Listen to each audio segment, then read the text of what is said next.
Olha aí quem tá de volta, a segunda parte do especial de Wano, todas as referências da saga de Wano em One Piece.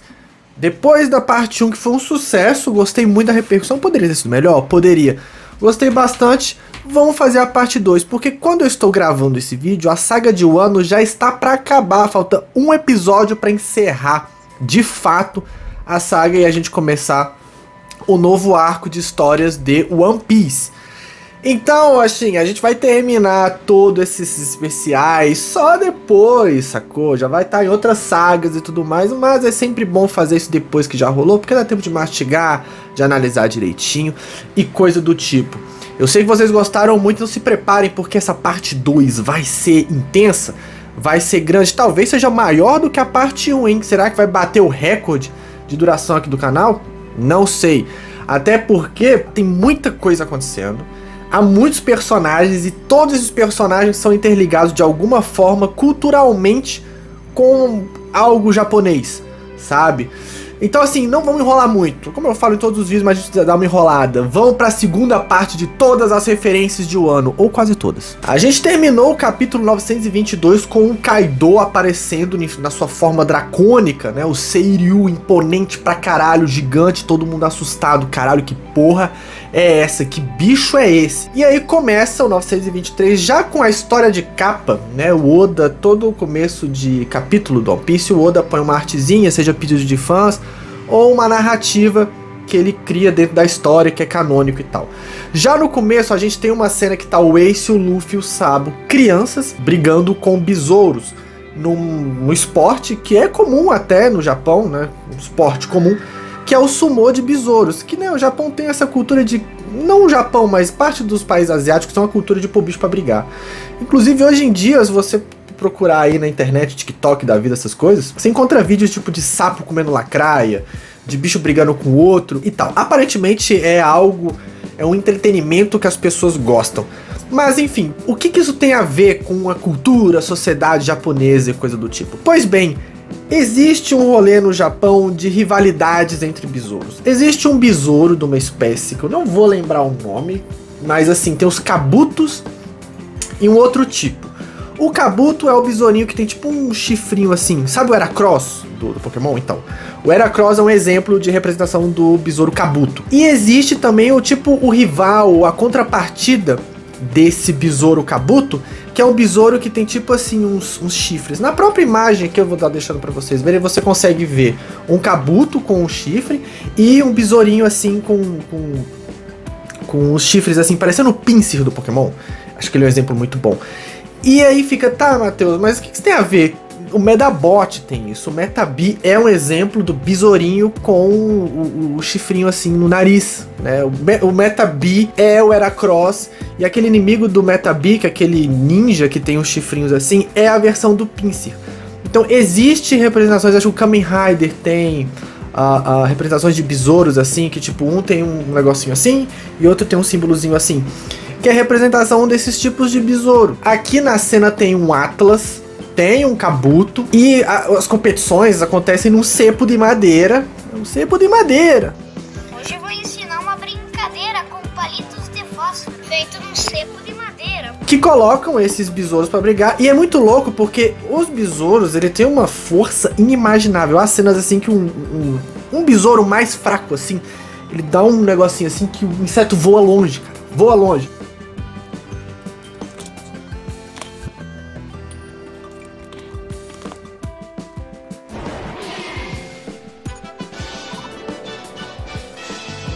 E tem essa cultura, né? Tem um videogame, tem um joguinho chamado Mushiking, que é uma luta, uma porrada de besouro. O jogo do Yakuza tem um minigame também, só que ao invés de colocar insetos pra brigar, eles pegam mulheres gostosinhas e vestem elas como se fossem insetos e põem elas pra brigar. É algo cultural, sacou? Então não é anormal ver essa parada. E a história de capa é basicamente cada um dos irmãos tem um tipo de besouro. Lembra em qual parte? Tem uma parte do One Piece que o Luffy ele fica fascinado por um besouro Hércules, que é um besouro gigantaço assim. E aí, o Hércules, acho que é o dessa capa aí, é o do Ace que tá voando, que ele tem tipo um negócio alongado assim. É um besouro lindo, gente, é um besouro lindo. Pokémon, olha só uma coisa louca. Pokémon é um exemplo claro de briga de inseto, vale mencionar. O autor, né, o criador do Pokémon, gostava de colecionar insetos e colocava eles pra brigar. E dessa forma ele criou o Pokémon.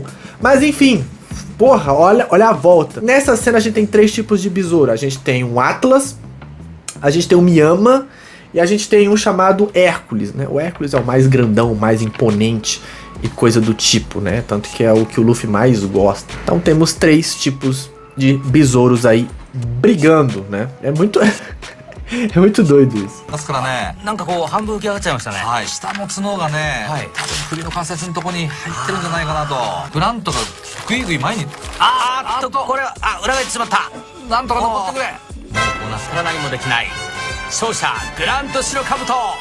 Agora vamos pro 924.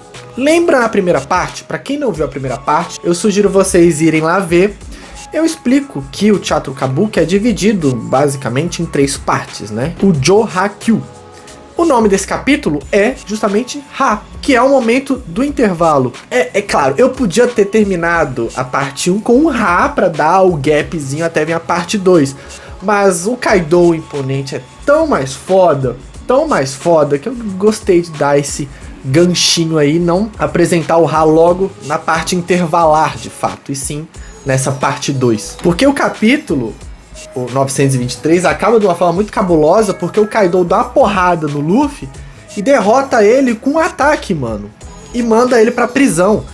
Então assim, o nosso protagonista encontra o vilão pela primeira vez, um dragão gigante, ele fica na tua forma normal, com um soco, com um golpe, derrota o protagonista na sua forma mais forte.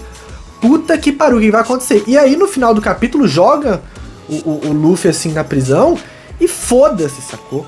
E no capítulo seguinte acontece uma cena totalmente nada a ver com o que estava acontecendo em Wano, que é justamente esse momento do intervalo, esse momento da calmaria, né? É justamente tirar o foco do espectador daquele clímax, daquele evento cabuloso que está acontecendo.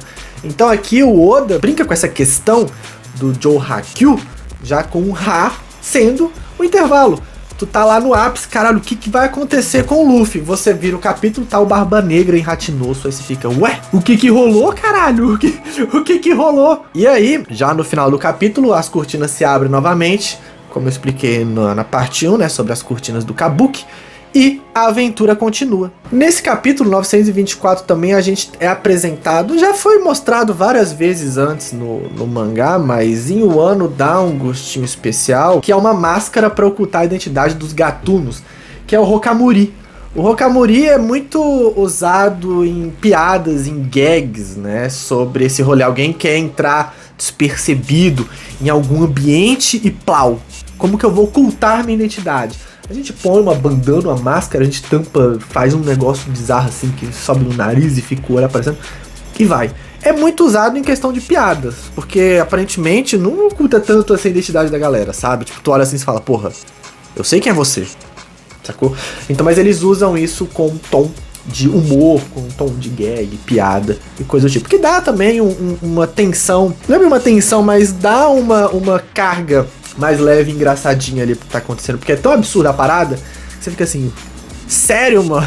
Tu tá ocultando sua identidade desse jeito? Porra, vamos lá, né? E aí sim, no 925 a gente é mostrado aí pro Barba Negra lá em Hatinosso e o Mori, a gente vê alguns poderes da tripulação dele e coisa do tipo, que é justamente o intervalo. Como eu tinha falado, eu confundi, né? Não é 924 que tem, aí no 925 abre as cortinas novamente e a gente volta pra saga, né, pro país de Wano. Nesse capítulo 925 a gente é mostrado o Monte Atayama. Parece banal eu falar dele aqui, mas ele é uma piada. O Monte Atayama, o Atayama é uma brincadeira, é uma gagzinha sobre um cabelo que nasce numa cabeça careca. Então a gente tem o formato da cabeça, certo? Redonda e tal. E no meio dela nasce um tufinho de cabelo. Normalmente a piadinha é com uma árvore. Existe um curta-metragem que mostra justamente isso. Um cara, ele acorda com um brotinho nascendo na cabeça dele. E essa brincadeira do Monte Atayama também até remete ao cabelo do Ashura Dodi, né? Que é, ele vai um negócio assim e tem um tufo assim,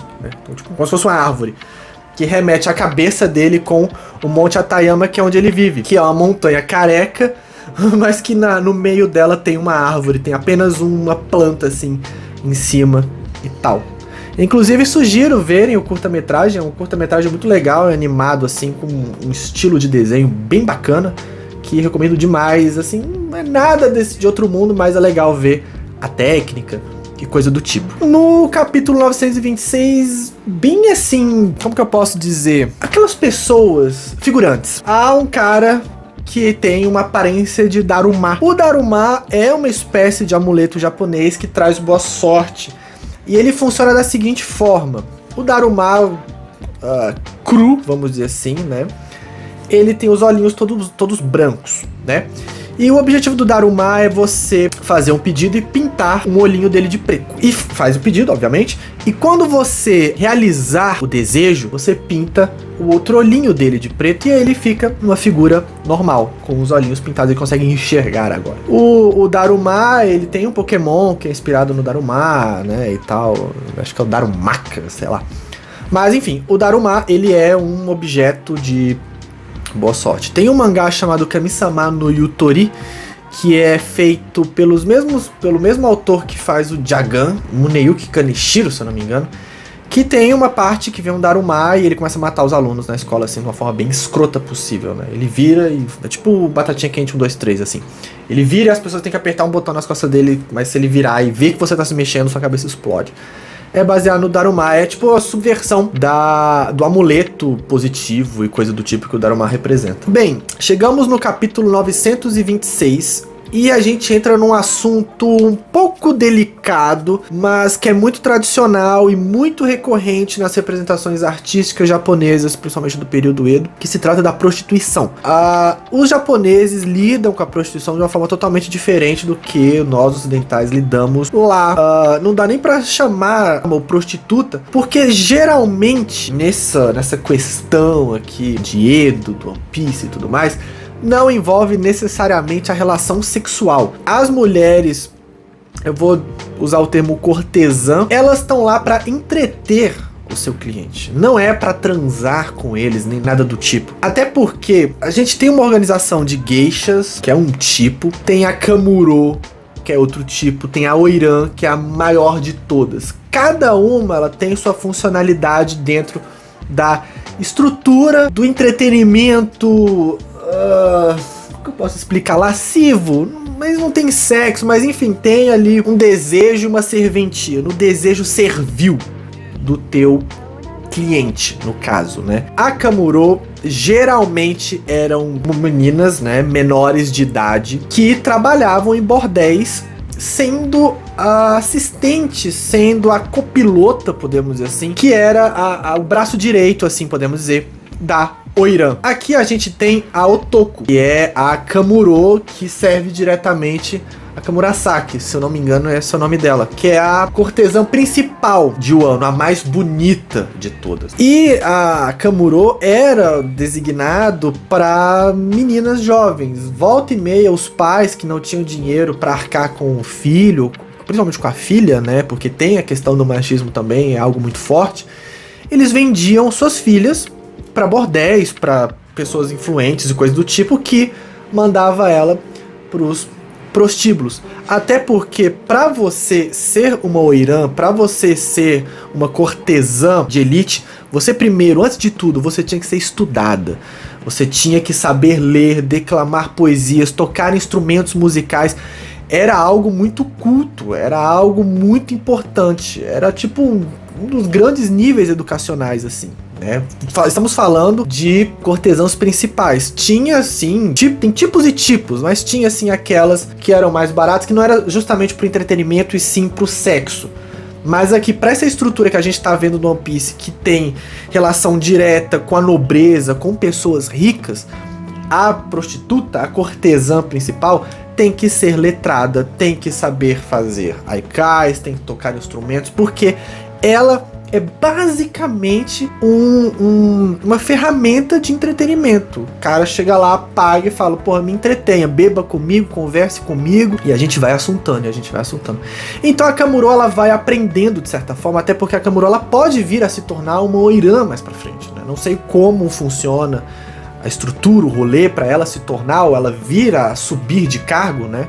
Talvez quando ela crescer, for uma menina bonita, não sair, né, porque apesar de tudo isso, ela tinha a liberdade de querer sair do bordel caso ela queira. E muito do que tinha assim no ambiente do bordel era que as Kamuros, por serem meninas jovens, elas ainda não, como que eu posso dizer, não tinham vivenciado o mundo. Então ela traz um tom ambiente leve, um tom inocente para os bordéis, que até era interessante até para as oirãs, né, que tinha que submeter a entreter homens ricos, né? Nem sempre era agradável o relacionamento ali entre as pessoas. Então você via até também como uma válvula de escape, de certa forma, para a Oirã, todo o rolê ali envolvendo a cortesã principal. Então aqui a Kamurasaki era a principal e era super benquista. O Shogun de Wano, né, que a gente vai ver no capítulo seguinte, né, o Orochi, queria porque queria. E o Orochi é um filho da puta, cara. É um desgraçado, mas ele tá lá, né? Pagando e toda a roda do trabalho acontecendo, né? E assim, a Otoko... tem uma piadinha interessante que o Oda usa aqui da Otoko e a Kamuro, porque a Otoko, ela come uma fruta do diabo artificial, que dá errado, ela fica sorrindo. Algo que era muito comum em bordéis japoneses era que a Kamuro, ela era uma criança, né, e tal. Ela fazia muita piadinha, muita gracinha, e as pessoas davam risada ali com a fofura e a graciosidade. Então é meio trágico, mas o Oda traz, ele tem um senso de humor assim peculiar, que ele traz esse exemplo dela estar sempre sorrindo e parecendo uma pessoa feliz, mas na verdade ela é feliz forçadamente por conta de um efeito colateral de uma droga que ela foi obrigada a consumir. Pesado. Ela é uma personagem muito pesada e muito dessa. Apesar de ser uma criança, ela é uma criança que trabalha num bordel, que perdeu o pai, que eu vou falar mais pra frente, e ela tem que ver sempre sorrindo, cara. Ela não tem cura essa parada, sabe? É bizarro, é bizarro. Mas enfim, ainda no mesmo capítulo, dentro do assunto da prostituição e da cortesã e tudo mais, acontece um grande desfile. Geralmente, não sei qual era o período que acontecia, a Oirã, ela desfilava pela rua principal das ruas dos bordéis e coisa do tipo, em Edo, em outras cidades também que tinham esse sistema, desfilavam. E esse desfile era público, ela usava as roupas mais bonitas, era para chamar o máximo de atenção possível, para mostrar toda a beleza que ela tinha perante as pessoas normais ali da cidade. Então, apesar daqui no mangá ela desfilar com um salto gigantesco de 200 metros de altura, né, pela foto que eu tô mostrando, as Oirãs de verdade, elas desfilavam também com saltos altos, mas não era nada gigantesco. Devia ter, sei lá, uns 30, 40 centímetros. Era algo grande, porra, pra caralho. Andar com um salto de 40 centímetros, puta que pariu, uma plataforma, né, bicho? Mas tinha sim o lance do salto até pra mostrar a imponência dela estar mais alto que o resto da galera, né? Então, o Oda que brinca colocando o sapato dela gigantão e ela 300 metros de altura, porque ela é uma personagem que já é alta, e ela fica mais alta ainda, e rola a procissão. Então a gente consegue ver a Otoko do lado dela e várias outras personagens que estão ali dentro desse ambiente do bordel. E esse desfile acontece até hoje assim no Japão, né? Não que não existe essa cultura dessa forma da Oirã e coisa do tipo. O lance da prostituição japonesa mudou um pouco não, mudou bastante a lógica de funcionalidade dela, mas ainda mantém o principal, do lance de alguém pagar uma mulher não para transar com ela, e sim para ser entretido, sim conversar. No Yakuza, no jogo Yakuza, que cara, o Yakuza é um jogo muito bom para criar esses panoramas, essas relações da sociedade japonesa atual, porque tem missões secundárias que você tem que ligar para garotas e você vai pro bar e só conversa, vocês não fazem sexo nem nada do tipo, é só conversa. Então cria um ambiente, o jogo te dá uns caminhos assim para criar uma relação de flerte até um romance posterior. Não que isso não aconteça, pode acontecer, mas geralmente é uma relação bem separada do cliente e tal. Só que tem mais chances de descambar para uma relação sexual do que não. Mas enfim, voltando para o desfile da Oirã, que acontece ainda em locais tradicionais japoneses, que é justamente uma forma aí também turística, tradicional e coisa do tipo, que nem quando eu comento na parte 1 dos bombeiros que fazem as gracinhas lá no Ano Novo.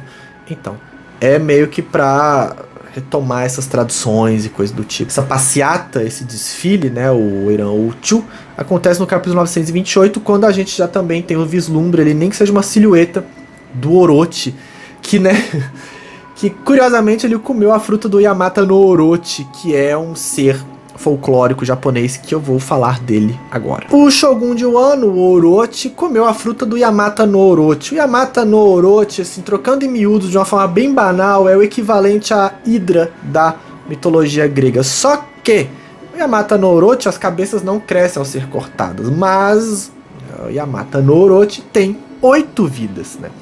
Ele tem 8 cabeças.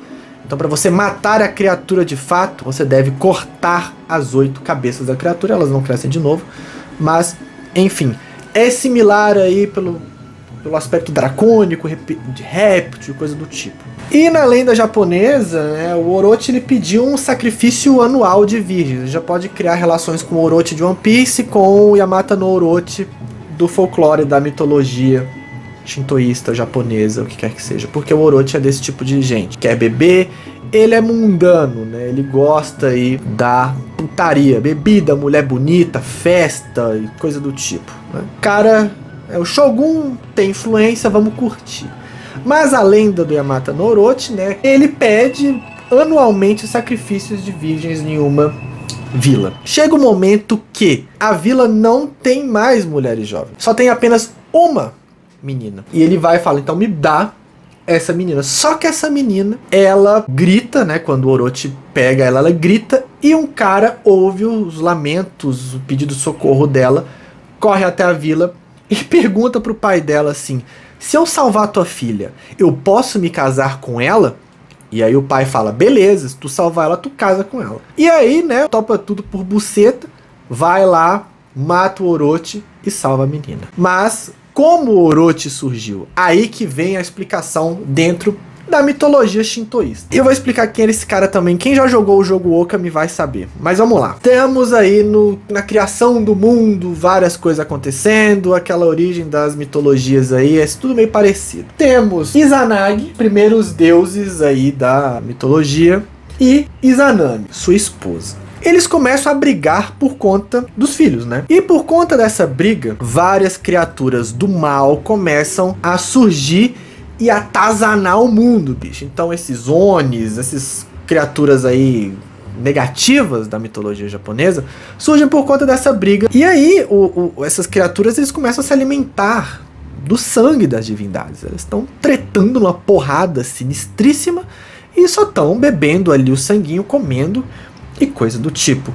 E aí Yamata no Orochi surge após um dragão beber o sangue, né? E aí ele se corrompe e vira, se transmuta nessa criatura de 8 cabeças. E aí ele consegue, de certa forma, um tom divino aí, ele tem influência, ele é uma criatura foda e tal. E ele começa a ameaçar as pessoas, fala assim, ou você me dá tua filha, ou você me dá essas garotas virgens, ou eu vou acabar com o mundo. E aí acontece dele ir pra essa vila, só fica uma menina na vila. E aí, quem é o cara que tá andando aí? Susanoo. Prefeito de Suzano. Suzano, andando pra frente.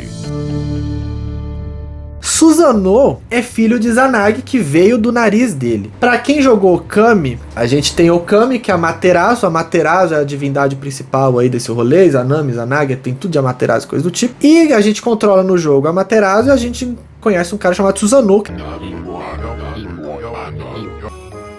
Tem uma espada foda, ele que ensina pra gente o uso da espada. Susanoo tem uma espada foda também, é com essa espada que ele mata Yamata no Orochi. Mas tudo bem, voltando pra lenda. Susanoo estava andando pela cidade, ouve um grito, vê a menina e se apaixona por ela, que é a Kushinama, o nome dela. E aí, depois que ele pede pro pai dela, e o pai dela fala, beleza, salva minha filha, casa com ela, por favor, mas salva a menina, beleza. E aí, Susanoo se disfarça de serviçal, né? Quando Yamata no Orochi pega as virgens e leva para o seu castelo, ele faz uma grande festa, uma festa gigantesca de proporções titânicas. O Susanoo vai até lá disfarçado de serviçal, né? E aí depois ele vai... Dá-lhe, massa. Toma bebida. Dá-lhe, massa. Da seu filho da puta. Toma bebida. Pode dar, massa. Ih, coisa boa, mano.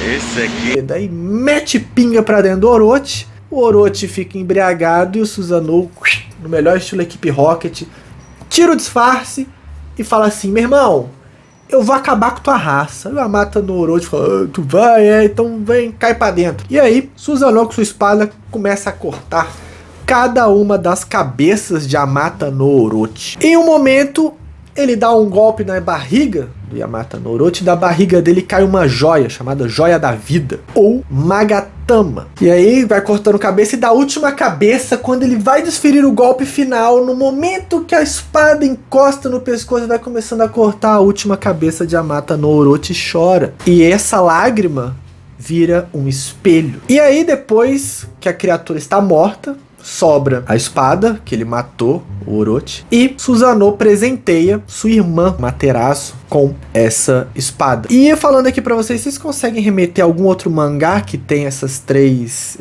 artefatos, esses 3 tesouros? Yu Yu Hakusho. Na primeira saga do Yu Yu Hakusho, quando o Riei Kurama e o outro demônio lá pegam os tesouros, né?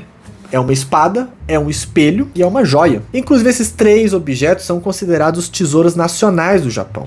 Eles falam que existe de verdade e está guardado num templo foda lá. É porque, né, a família imperial japonesa, segundo a lenda deles, coisa do tipo, descende diretamente dessas divindades. Então esses 3 objetos divinos são parte, né, é o tesouro japonês, porque tá tudo em família e coisa do tipo.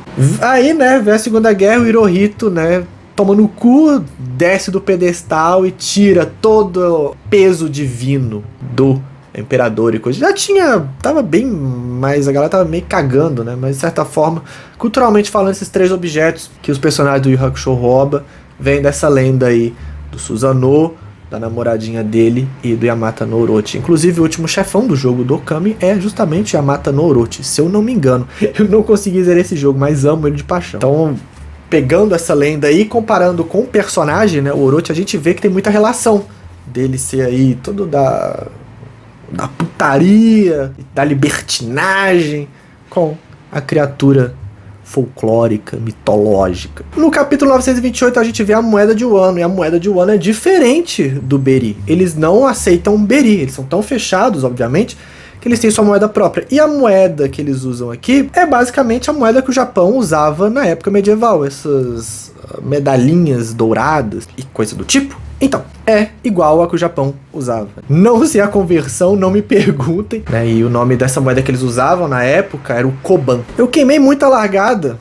Eu falei do desfile, mas na verdade o desfile acontece, eu tô vendo aqui, no 928. Puta que pariu! E também tem a revelação de quem é a Oiran, a cortesã mais bonita de Wano. E a diferença entre Oiran e Geisha é porque basicamente a Geisha ela não fazia de forma alguma favores sexuais. Então até que no período Edo as geishas eram proibidas de se prostituírem, para vocês terem uma ideia. Deviam ser solteiras e se elas se casassem elas eram obrigadas a largar a profissão. Então assim, era só entretenimento. Então, assim, se a geisha casou, tchau, você está fora de um trabalho normal, mas sem favor sexual. Então, acho que a Oiran fazia serviços sexuais e coisa do tipo.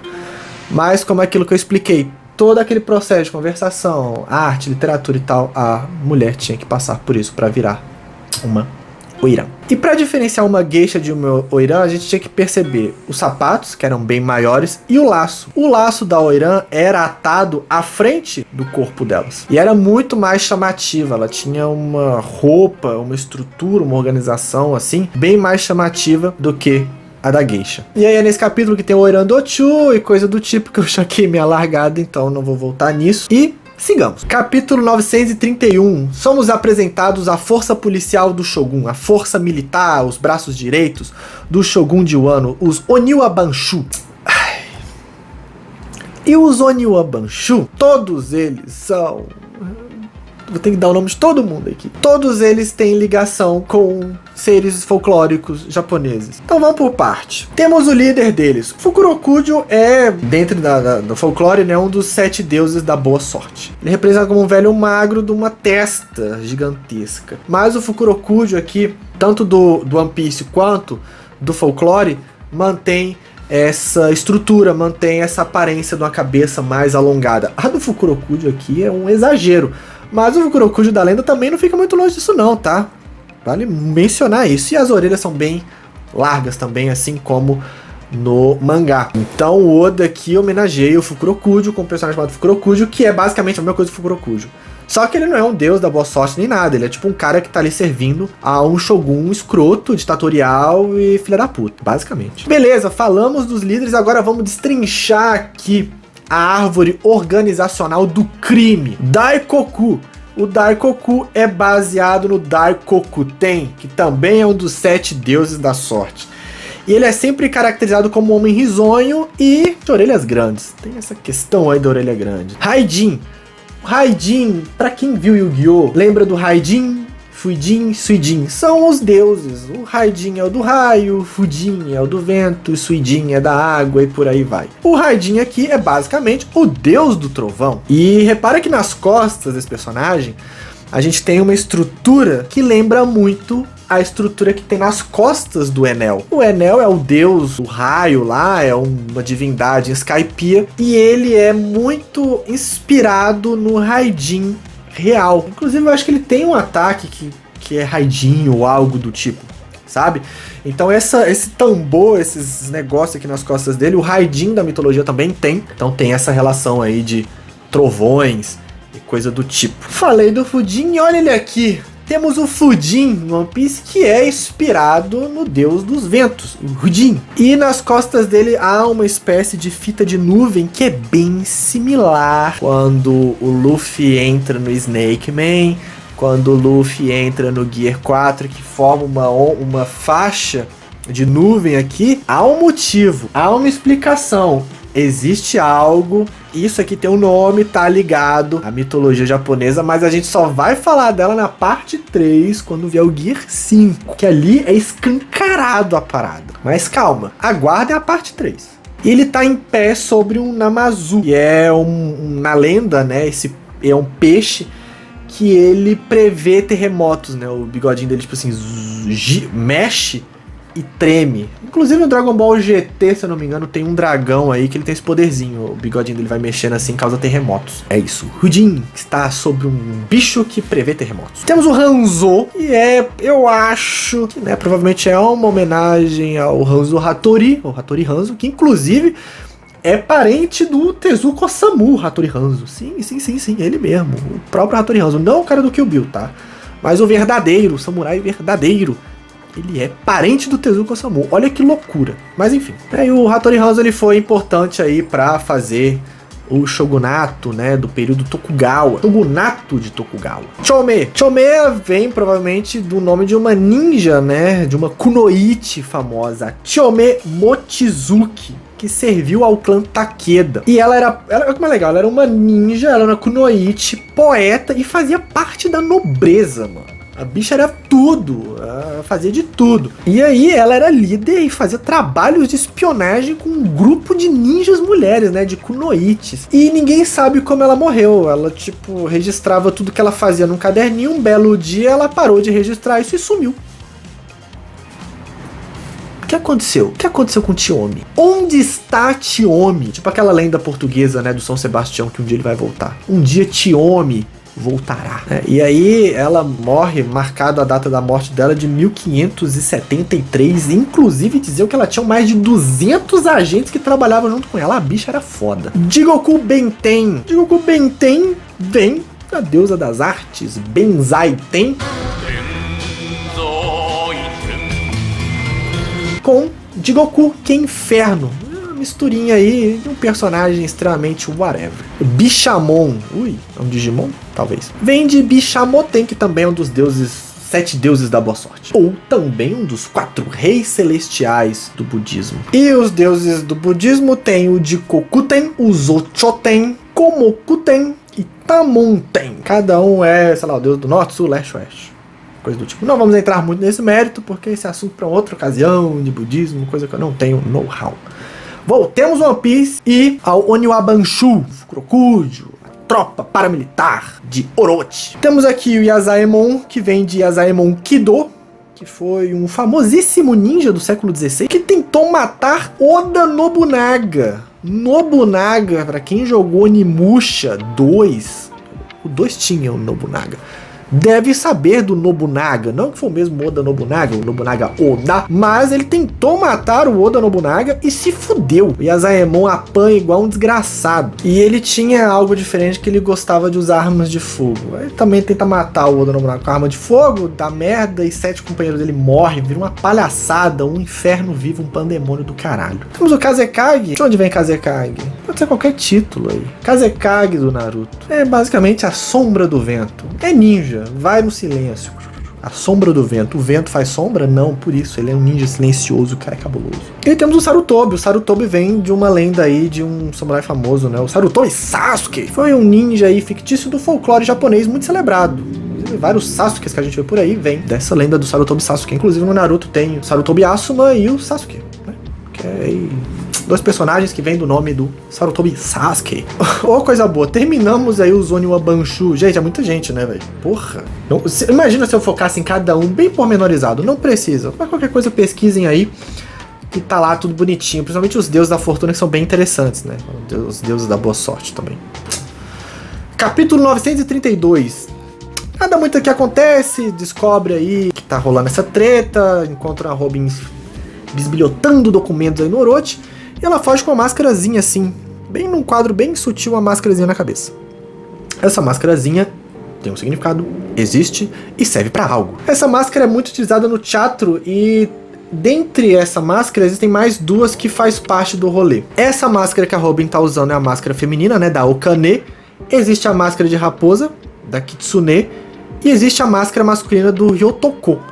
A Okane é para uma personagem de bom coração, um personagem feminino de bom coração, ao contrário do Ryotoko, que é um personagem masculino, né, um pouco safo e coisa do tipo. Vai ter um personagem que vai aparecer que ele é a representação, né, o Asui, que ele é a representação do Ryotoko. Ele tem a aparência similar do Ryotoko dentro do teatro. E o Ryotoko, ele é bem característico. Se eu mostrar uma imagem, talvez por nome você não sabe, mas vou mostrar uma imagem aqui agora. Reconheceu? Essa boquinha deformada fazendo é bem típico e bem clássico quando você faz visita o Japão ou tem algo japonês ou mostra assim um festival com várias máscaras. A do Ryotoko sempre tem um destaque porque essa cara deformada é impossível não bater o olho nela e falar assim, que porra é essa? O capítulo 933, novamente o Brook tendo destaque, principalmente para criaturas mortas, criaturas de outro mundo. Aqui a galera fica morrendo de medo, cagado de medo, falando que ele é o Gashadokuro. O Gashadokuro é um bicho, é um fantasma, é um yokai que come a cabeça das pessoas.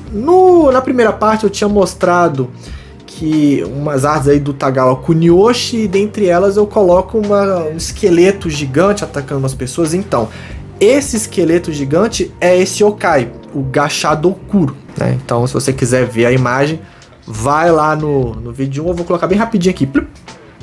Perdeu? Vou pôr de novo. Opa. Perdeu, porra? Tá, agora eu vou dar um tempo pra vocês. Essa imagem emblemática, depois, pra mim, né, depois da onda de Kanagawa, essa é uma das principais imagens do movimento de Ukiyo-e. Como eu falei no vídeo anterior e repito aqui, o Tagawa Kunioshi é do caralho. Puta que pariu, que bicho foda. Estamos aí no capítulo 935, casas de banho, que é muito comum a gente ver no One Piece aí a galera se deliciando em casas de banho e coisa do tipo, o que é um costume muito popular no Japão também. Existem várias casas de banhos, banhos termais e coisa do tipo, até porque a geografia onde o Japão está localizado favorece muito, porque está em cima aí de uma área vulcânica muito poderosa, e tem mais de 20 mil locais de termos espalhados pelo Japão. E no período Edo, que é quando tem uma popularização maior do lance dos banhos termais, porque de certa forma até também servia de algo terapêutico, né? Relaxava o corpo cansado, tinha aí uma filosofia, uma mentalidade acerca do uso das casas de banho. E assim, existem diversos tipos de piscinas nesse rolê, vou explicar algumas delas aqui, que tem o Rotenburo, que é um local todo aberto, é uma piscina toda aberta. Tem o Uchiu, que ele é fechado, e tem os Koshu Yokujo. Os Koshu Yokujo são banhos públicos, né? Normalmente esses aí que eu tô falando é fechado, dentro de um hotel, dentro de um ryokan e coisa do tipo. E assim, tem muitas regras, tá, gente, pra vocês usarem o banho. Não é só chegar e pular, ei, vou tomar banho aqui, não. Você tem que se limpar antes, fazer todo um processo. Depois, se você estiver limpo, você entra e se delicia na água quentinha, termal, relaxante durante o inverno pesado japonês. Tem uma série, né, tem um mangá e foi adaptado para live action, anime, que é muito legal, recomendo muito para vocês, chamado Termai Homai. A Yamazaki Mari, a autora do Termai Homai, ela é uma historiadora e ela faz uma pesquisa histórica bem legal e ao invés de fazer um artigo acadêmico e maçante, ela faz em mangá. Termai Homai é a história de um cara, acho que é o Lúcio o nome dele, que ele se afoga num banho público romano e é teletransportado pro Japão moderno, né? E aí ele vê aquela diferença e fala, cara, que porra é essa? Como que vocês fazem isso? Quem são vocês? Vocês são escravos, não sei o que, não sei o que. Ele volta pra Roma antiga e começa a levar algumas tecnologias. Ele faz da maneira deles ali, tecnologias do banho termal que ele aprende no Japão. É uma delícia, é um mangá engraçadíssimo, piadas maravilhosas. Podem ver o anime na Netflix, é o Termai Homai Novai, que vocês não vão se arrepender. O episódio da privada é um dos melhores episódios de anime que tem, se rir do começo ao fim. São situações bastante macarrônicas, bastante esdrúxulas. E no final do episódio, assim como no final dos capítulos de mangá, a Yamazaki Mari, ela faz um contexto histórico bem interessante, fazendo aí uma relação cultural entre o banho público romano antigo com o banho público japonês. Eles têm uma similaridade muito legal, mesmo eles não tendo contato entre si. Interessantíssimo. E é uma coisa que eu vou queimar a largada aqui, já que eu falo de banho público, que no final da obra existe... No final da obra, né? No final de algumas sagas do One Piece, ao ano vai acontecer isso. Acontece um momento que todo mundo toma banho junto, pelado, alegre pra caramba, numa confraternização muito louca. Isso pra gente ocidental pode soar meio estranho, que a gente tá ligado com uns negócios aí de moralidade, etc e tal, umas idiotices tontas, né? A ocultação do sexo e não sei o quê. Mas existe um termo pra isso, que se chama uma Hadaka no Tsukai, que em tradução livre é tipo a comunhão da nudez. Que é o momento que tá todo mundo ali, mesmo sendo homem, mulher, criança, foda-se, tá todo mundo ali no mesmo ambiente, todo mundo igual, desprendido de vergonhas e coisas de... Óbvio, não vai ter putaria. Então, tipo assim, tem uma galera que acha que vai rolar uma surubona porque tá todo mundo pelado junto ali. Não! Não, tira essa mentalidade de pornográfica da cabeça, saca? Todo mundo ali de boa, igual. Por isso que até teve por conta do Yamato, que é um personagem trans e tal, com a galera ficou, que porra é essa? E teve uma problemática em cima disso, enfim. Mas nesse momento tá todo mundo ali, naquele rolê, é porque todo mundo é igual. Há um conceito de igualdade ali, né? Então, é um termo pra celebrar a igualdade da galera, que está todo mundo ali pelado, sem diferença alguma entre si. Olha, esse vai ser longo, eu acho, hein? Capítulo 936, a gente tem um Benkei. Estamos com o Zoro atravessando uma ponte, vem um bicho gigante com várias espadas nas costas e fala assim, essa espada aí, tu roubou, seu filho da puta, eu quero ela de volta, e eu não sei o que, e rola uma briga. Esse cara, este monge, né, o Gyukimaru, este bendito personagem, esta bendita cena e este bendito contexto é uma junção de tanta coisa dentro da mitologia e do folclore japonês. Para eu explicar isso aqui pormenorizado vai dar uma demorada, mas vamos lá, chegamos no momento Telecurso 2000 assim punk. Vamos começar a explicação desta batalha na ponte entre Zoro e Gyukimaru, mas vamos lá. E atenção, se liga aí que é hora da revisão. Essa luta é uma referência a uma luta que aconteceu entre o monge Benkei, né, que colecionava espadas, contra um cara chamado Ushiwakamaru. O Benkei, na mitologia, na história, já tinha 999 espadas. Ele estava indo rumo à sua 1000ª espada, assim como o Pelé com seu 1000º gol. Já viu, né? Ou o Túlio Maravilha com seu 1000º gol. O perdedor justifica e o vencedor comemora. É isso que nós estamos fazendo. Ou então, o Benkei estava lá na lida, no rumo para conseguir sua 1000ª espada. Ele vai lutar contra o Ushiwakamaru e perde, meu irmão. E aí a gente descobre que Ushiwakamaru era um nome de infância que Minamoto no Yoshitsune usava. O Yoshitsune, ou Minamoto, ele era um grande general japonês que viveu até o período Kamakura. Eles existiram, mas a história deles tem um tom meio folclórico aí. E aí, dentro da obra do One Piece, a gente descobre que o Gyukimaru, ele é uma forma de uma Akuma no Mi que foi comida por uma raposa chamada Onimaru. E o nome da fruta é Hitohito no Mi, modelo Onyudon. Onyudon é um yokai que tem esse formato desse monge gigantesco, que é a forma Gyukimaru, tá? Fique bem claro isso. Então a gente já tem, olha só, vamos lá, só nessa parte assim, a gente já tem Uchi Wakamaru, Benkei, Onyudon e Minamoto no Yoshitsune. Tem esses 4 elementos aqui, tá tudo interligado, mas vamos lá. E aí mais pra frente no One Piece é revelado um personagem chamado Ushimaru, que vem do nome do Uchi Wakamaru, que era o nome de infância do Minamoto. Então aqui, olha que doido. O Oda, ele brinca de uma forma magistral de uma história em que o monge Benkei, depois de perder pro Minamoto, se torna um dos seus grandes amigos. Assim como o Onimaru é o animal de estimação no mangá do Ushimaru, que já tá morto. Ele mistura essa história de amizade entre o Minamoto no Yoshitsune e o Benkei com Akuma no Mi, com o yokai, que é um formato de um monge, e ele mistura essa história da Batalha da Ponte. Inclusive essa Batalha da Ponte, ela é muito referenciada em mangás em que amigos brigam entre si, mas depois, ou então rivais brigam entre si, depois ficam amigos. No mangá do Samurai X, eu lembro que tem uma cena que o Samurai X, que eu não sei o nome dele, ele vai lutar com um cara de uma espada gigante numa ponte e depois todo mundo fica amigo. É isso. Essa referência, cara.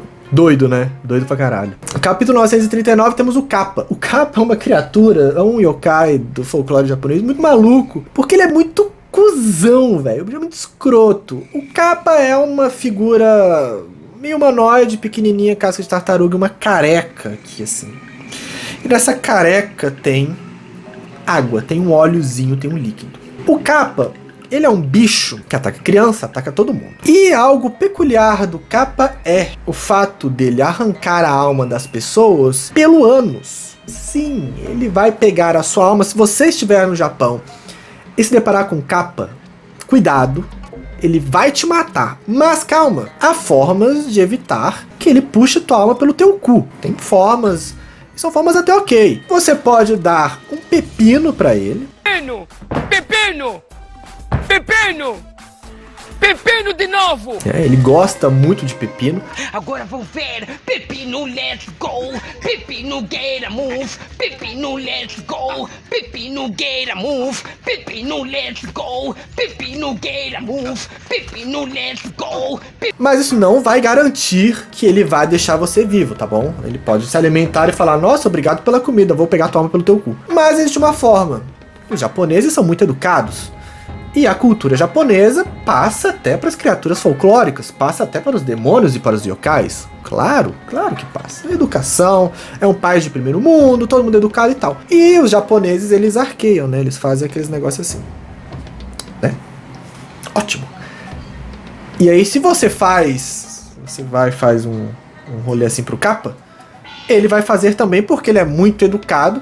E ao fazer isso, o óleozinho vai cair da cabeça dele, vai ficar fraco e vai... Ah, não, eu estou fraco, o óleo da minha careca caiu. E aí você, como turista perdido que encontrou um Kappa na sociedade japonesa, você tem duas opções. Dar porrada no Kappa, mas ainda assim correr o risco dele sugar a tua alma pelo cu. Ou falar assim, pô, meu irmão, vacilou, hein? Dá um pepino pra ele de agrado e ir embora. Poupar a vida do coitado, né? Coitado. Criatura que passa dificuldade. E aí ele vai ficar fraquinho, vai ficar lá. Até sair, sei lá, como ele recupera o óleozinho na cabeça, mas em outro momento ele vai recuperar o óleozinho na cabeça e vai aí ameaçar outras pessoas a roubar-lhes as almas pelo anelito de couro. 948, estamos no capítulo 948, se aproximando do final do vídeo. O final da parte 2 tá chegando, como assim? Será que vamos passar o recorde de duração aqui? Não sei. Olha aí quem diria. Passamos. Estou editando agora. Já passamos a duração da primeira parte. É muito legal isso, porque como a gente tá na parte 2, eu já tô bem mais destravado do que na parte 1, que foi a primeira vez. Já tô bem mais rápido, bem mais dinâmico na parada. Então talvez não ultrapasse o recorde do canal. A não ser que eu enrole pra caramba aqui. Então, gente, como tá sendo o dia de vocês? Espero que estejam gostando do canal. Se você chegou até aqui, não curtiu esse vídeo, não se inscreveu e também não compartilhou pros seus migs, porra, aí não, né? Não vacila. Se inscreve aí, curte, quando acabar esse vídeo comenta, Veja os outros vídeos também, veja a parte 1, se você tiver chegado aqui na parte 2. Eu tenho certeza que você vai gostar, ou não, mas se você não gostar de algum vídeo aqui do canal, tu vai gostar. Aproveita, tamo aí em 2024, começo do ano, pô, alegria, esse vídeo deve sair na metade de janeiro. Pô, vamos dar uma agrada aqui pra esse youtuber que vos fala. Divulga esse vídeo no final, hein? Pode divulgar agora também, se você chegou até aqui é porque tá gostando. Se não estivesse gostando, já tinha saído, não é verdade? Mas enfim, capítulo 948, Kikunojo. Mais uma parada legal que o Oda faz aí com a Kikunojo, vamos. No teatro japonês, a gente tem um personagem, um rolê chamado Onagata. O que é o Onagata? É quando um personagem feminino é desempenhado por um ator homem. E isso era muito comum porque nessa época mulheres não podiam participar de peças teatrais. Então todos os papéis feitos em uma peça eram desempenhados por homens. Tá, Matheus, mas o que tem a ver com a Kikunojo? Kikunojo é um personagem trans. É um homem que se veste e age como mulher em Wano. E o lance, eu cito a Kikunojo aqui por conta de um ator muito, mas muito famoso do teatro japonês, que era o maior Onagata de todos, assim, que era o Segawa Kikunojo, que ali no século XVIII, se eu não me engano, ele foi um dos maiores atores do teatro kabuki, desempenhando papéis de Onagata. E, né, o Kikunojo, a Okiku, ela aparece também com uma máscara de Hania. A máscara de Hania era usado no teatro no, e o Hania, que é uma versão, é para representar a mulher demônio. Então o Hania, a máscara de Hania, é voltado para a representação de mulheres demônios. Aquele filme Onibaba, que é muito celebrado e famoso, um dos maiores filmes japoneses já feitos, a Onibaba é uma mulher demônio que tem o rosto de um Hania. Então aqui, mesmo não sendo assim explícito de certa forma, mas nas entrelinhas o Oda enfatiza o rolê da Kikunojo ser trans, porque em dado momento da história fala que ela nasceu homem e não gostou, não se identificava com aquilo ali e transicionou para Kikunojo. Então o Oda pega o rolê da Onagata, que era um papel feminino feito por um ator, né, chamado Kikunojo. Ah, mas você fala assim, ah, isso não é trans ainda, o ator é um homem e tudo mais, beleza. Só que ele faz essa homenagem para esse ator que desempenhava papel feminino, só que o Oda coloca um elemento crucial, um elemento chave aí no rolê, que é a máscara de Hania, só para mulheres. Então tem essas pinceladas legais aqui, quando você junta no contexto, você faz assim, saquei, faz sentido. Apesar dos pesares, apesar de uma problemática que a galera fica criando aí, principalmente uma fanbase tóxica, você fala assim, porra, em pequenos elementos, em pequenas coisinhas aqui, que formam um todo bem interessante e que faz muito sentido, dentro e fora da obra, culturalmente falando. E é por essas e outras que eu coloco a Okiku aqui, no caso Kikunojo, como um exemplo. Capítulo 954, Kagura. Kagura é uma performance teatral shintoísta que é muito ligado ao teatro no. E a divisão da apresentação se dá em 3 partes.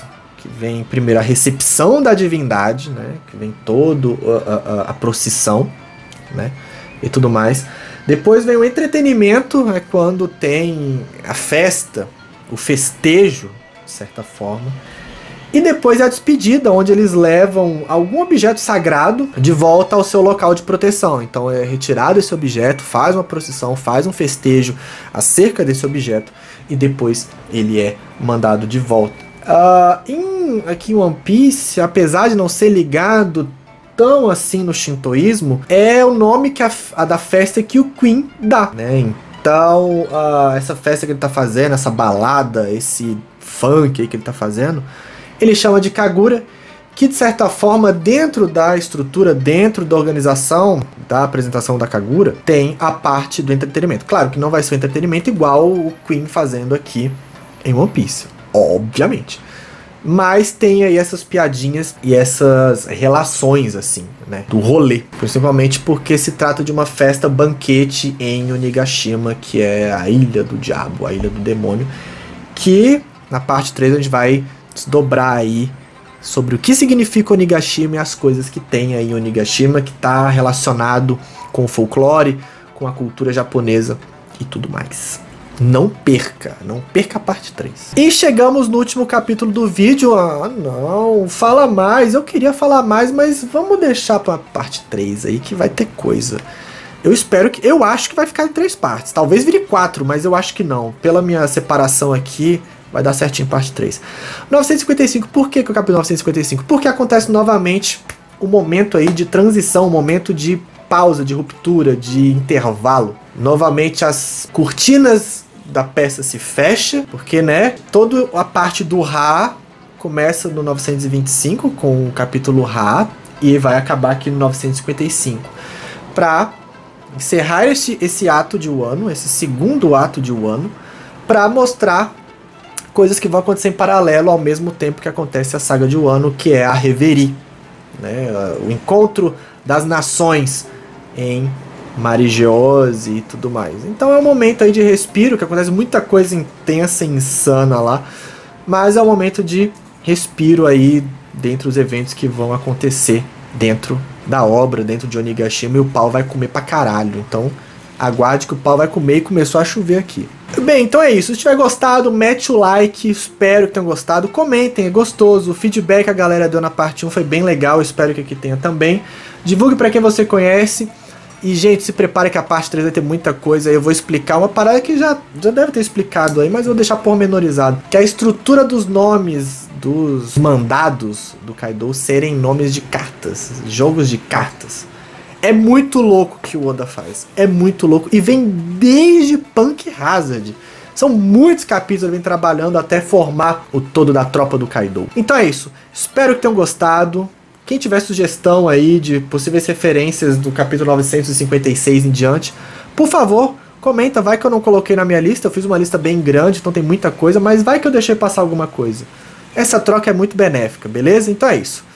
Um beijo pra vocês e até o próximo vídeo.